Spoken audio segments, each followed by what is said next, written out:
رسول اللہ کا نام لے کر، بخاری اور مسلم کا نام لے کر ممبر رسول پر ایک صحابی کے خلاف اس طرح سے بدزبانی کا۔ پہلے آپ اجمل شاہ صاحب کو سن لیجئے۔ آپ کو حدیث رسول بتاؤں کیا تھے؟ اللہ کے حبیب صلی اللہ علیہ وسلم نے پڑھا ہے اس حدیث پاک کو، بخاری شریف میں پڑھا ہے، مسلم میں پڑھا ہے۔ اللہ کے حبیب صلی اللہ علیہ وسلم ایک مرتبہ گھوڑے پر تشریف لے جا رہے تھے کہیں، پہلو میں امیر معاویہ بھی ایک گھوڑے پر بیٹھے ہوئے تھے۔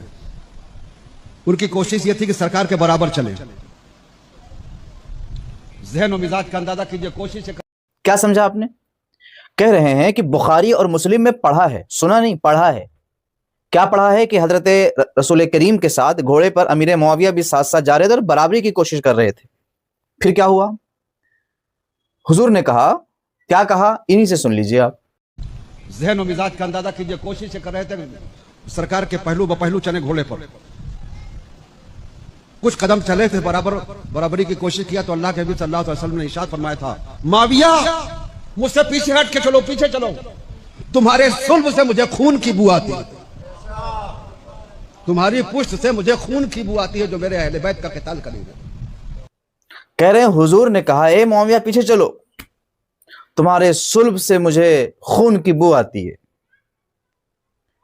پہلی بات تو یہ کہ آپ پر یہ لازم و ضروری ہے کہ آپ بخاری و مسلم میں یہ دکھا دیں،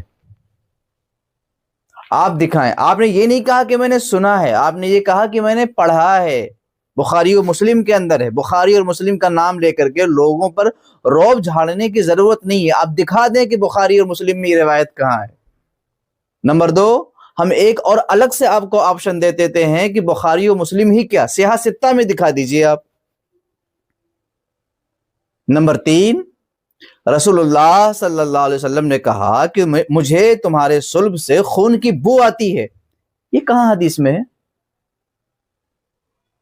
رسول اللہ کا نام لے کر، بخاری اور مسلم کا نام لے کر ممبر رسول پر ایک صحابی کے خلاف اس طرح سے بدزبانی کا۔